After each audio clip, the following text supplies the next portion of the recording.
అలా తీర్థయాత్రలు చేస్తూ శవన మహర్షి కొంతకాలం తర్వాత గంగా యమునల సంగమ ప్రాంతంలో తీవ్రమైన నిష్ఠతో నీటిలో మునిగి ఉండి తపస్సు చేస్తూ జల సమాధి స్థితిలో ఉన్నారు.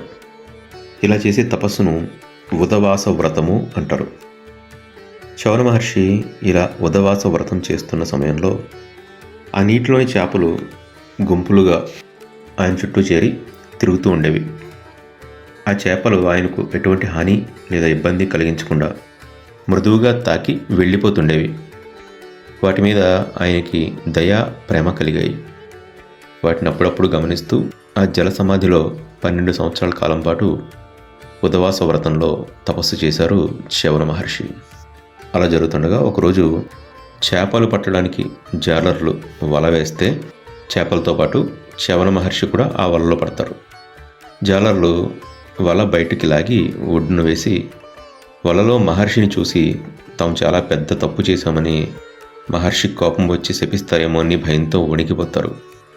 వెంటనే మహర్షి కాళ్ళ మీద పడి, స్వామి, తెలియక జరిగిన తప్పిది, క్షమించండి, మేమేం చేయాలో ఆజ్ఞాపించండి అని వేడుకుంటారు. అప్పుడు మహర్షి, ఓ బెస్తలారా, ఈ జలచరాలతో నేను 12 ఏళ్లుగా కలిసి ఉన్నాను. నాకు వీటిపై దయ, అనురాగం కలిగాయి. మేమందరం కలిసి మీ వలలో పడ్డాం కాబట్టి వీటితో పాటు నన్ను కూడా తగిన వెలకు మీరు అమ్ముకోండి అని చెప్తారు. అప్పుడు ఆ జాలర్లు, ఇదేంటి, ఈయన తనను అమ్ముకోమంటున్నాడు అని కంగారు పడి వెంటనే వెళ్ళి ఆ ప్రాంతాన్ని పాలించే రాజైన నహుషుడితో జరిగిన విషయం అంతా చెప్పుకుంటారు. జరిగిన విషయం విని నహుషుడు ఆశ్చర్యపోతాడు. మహర్షి వలలో పడ్డం ఏంటి, తనను అమ్ముకోమనడం ఏంటి, ఇది ఏదైనా ప్రమాదానికి సంకేతమా అని భయపడతాడు కూడా. వెంటనే నహుషుడు తన మంత్రివర్గంతోనూ పురోహితులతోనూ కలిసి మహర్షి దగ్గరికి వచ్చి వినయంగా నమస్కరించి, మహర్షి, ఈ జాలర్లు ఏదో తెలియక అపరాధం చేశారు, దీన్ని ఎలా సరి చేసుకోవాలో మాకు తెలియడం లేదు, దయచేసి మీరే మేమేం చేయాలో చెప్పండి అని వేడుకుంటాడు. అప్పుడు శవన మహర్షి నహుషునితో, రాజా, ఇందులో జాలర్ల తప్పే ఉంది. వాళ్ళు వాళ్ళ కుల ధర్మం నిర్వహించారు. అనుకోకుండా వాళ్ళలో నేను చిక్కాను. నన్ను బయటికి లాగడానికి వాళ్ళు పాపం చాలా శ్రమపడ్డారు. కాబట్టి నాకు తగిన వెల ఆ జాలర్లకు ఇవ్వు అని అంటారు. అమ్మయ్య, మహర్షికి నా రాజ్యంలో జరిగిన అపరాధం వల్ల నాపై కోపం రాలేదు, అంతే చాలు అని సంతోషించి మంత్రులతో ఈ జాలర్లకు 1000 మాడలు ఇవ్వండి అని ఆజ్ఞాపిస్తాడు నహుషుడు. అది విని శవనుడు, అదేంటయ్యా 1000 అంటావు, నాకు తగిన వెల ఇమ్మన్నాను కదా అంటారు. నహుషుడు 10,000 మాటలు అన్నాడు. సరిపోదన్నాడు శవనుడు. అలా వెల పెరుగుతూ పోతుంది. 1,00,000 దాటి 1,000,000 మాటలయ్యింది. కానీ శవనుడు తనకు తగిన మూల్యం కాదని అంటూనే ఉన్నాడు. చివరికి నహుషుడు ఆ జాలర్లకి తన అర్ధరాజ్యం ఇస్తా అన్నాడు. అప్పుడు శవనుడు, ఏంటి రాజా ఇది, నాకు సమానమైన వెల నీ అర్ధరాజ్యమేనా అన్నాడు. నహుషుడు పరమభక్తితో, స్వామి, నా రాజ్యం మొత్తం వాళ్ళకి ఇచ్చేయడానికి సిద్ధంగా ఉన్నాను అన్నాడు. శవనుడు అసంతృప్తిగా, ఏంటయ్యా, నా వెల కేవలం నీ రాజ్యమా, అది కాదు కానీ నువ్వు నీ మంత్రులు నీ స్నేహితులతో కలిసి నెమ్మదిగా ఆలోచించి సరైన వెల ఏంటో నిర్ణయించు, అది ఆ జాలర్లకు చెల్లించు అని అంటారు. ఇక నహుషుడు తన మంత్రివర్గంతో కలిసి తీవ్రంగా చర్చల్లో పడతాడు. ఎంత ఆలోచించినా వారు శవన మహర్షికి తగిన వెల ఏంటి అనేది నిశ్చయించలేకపోతారు. ఇంతలో అక్కడికి ఋషి వంశంలో పుట్టిన ఓ జ్ఞాని, తపస్వి అయిన ఓ మహాత్ముడు వస్తారు.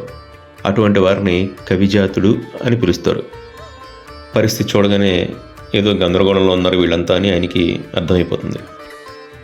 ఈ నహుషుడు అన్న పార్టీ అందరూ ఈయన దగ్గరికి వెళ్ళి జరిగిన విషయం అంతా చెప్పి తమకు మార్గం చూపించమని వేడుకుంటారు. అప్పుడు ఆ కవిజాతుడు, రాజా, మీరేం చింతించకండి, మునికులనాథుడైన శవన మహర్షి మూల్యంతో నేను నిర్ణయిస్తాను అని చెప్తాడు. నహుషుడు అతని పరివారం అంతా చాలా సంతోషంతో చెప్పమని వేడుకుంటారు. గోవులకు బ్రాహ్మణులకు కులం ఒక్కటే. బ్రహ్మదేవుడు గోవును హవిస్సునకు కారణంగాను బ్రాహ్మణులను అన్ని మంత్రాలకు అధిష్టానంగాను చేశాడు. ఈ ఇద్దరి యొక్క మూల్యం ఇంత అని చెప్పడం సాక్షాత్తు పరమశివుని తరం కూడా కాదు. కాబట్టి మహర్షికి సరితూగే మూల్యంగా ఓ గోవును ఆ జాలర్లకు ఇవ్వండి అని చెప్తాడు ఆ కవిజాతుడు. నహుషుడు తమ సమస్యకి సమాధానం దొరికిందని సంతోషంగా ఓ మంచి ఆవును ఆ జాలర్లకు ఇస్తాడు. ఆ జాలర్లు మహర్షితో, స్వామి, మీరు మాపై చాలా దయ చూపించారు. మేమేదో మా భక్తిగా ఈ ఆవును మీకే ఇవ్వాలనుకుంటున్నాం. దయతో దీన్ని తీసుకుని మమ్మల్ని అనుగ్రహించండి అని వేడుకుంటారు. ఈ ఆవును తిరస్కరించి మిమ్మల్ని బాధ పెట్టలేను, కాబట్టి ఈ గోవును నేను స్వీకరిస్తాను అని ఆ గోవును స్వీకరిస్తారు చ్యవన మహర్షి. ఇంకా ఆయన ఆ జాలర్ల మీద ప్రేమతో, నాయనలారా, మీ భక్తి సంస్కారం నన్ను చాలా సంతోషపెట్టాయి. మీరు ఈ చేపలు కూడా సంతోషంగా స్వర్గానికి వెళ్ళండి అని ఆశీర్వదిస్తారు. వెంటనే ఆ జాలర్లో చేపలు సశరీరంగా రివ్వున ఎగిరి స్వర్గం వైపు వెళ్ళిపోతుండగా నహుషుడు అతని పరివారం అంతా ఆశ్చర్యంతో చూస్తూ ఉండిపోతారు. తర్వాత చ్యవన మహర్షి కవిజాతుడు నహుషునితో, రాజా, ఏమైనా 2 వరాలు కోరుకో, ఇస్తాము అని అంటారు. దానికి నహుషుడు వినయంగా నమస్కరించి, మహాత్ములారా, అవిరాళమైన మీ ప్రేమ వాత్సల్యం దక్కాయి, అంతే చాలు నాకు అంటాడు భక్తిగా. నహుషుని భక్తికి సంతృప్తి చెందిన వారు, మహారాజా, నీకు ధర్మపరత్వం, ఇంద్రునితో సమానమైన వైభవము కలుగ్గాక అని ఆశీర్వదిస్తారు. చ్యవన మహర్షి ఆశీర్వాద బలం వల్ల నహుషుడు ఓసారి ఇంద్ర పదవిని కూడా పొందాడు.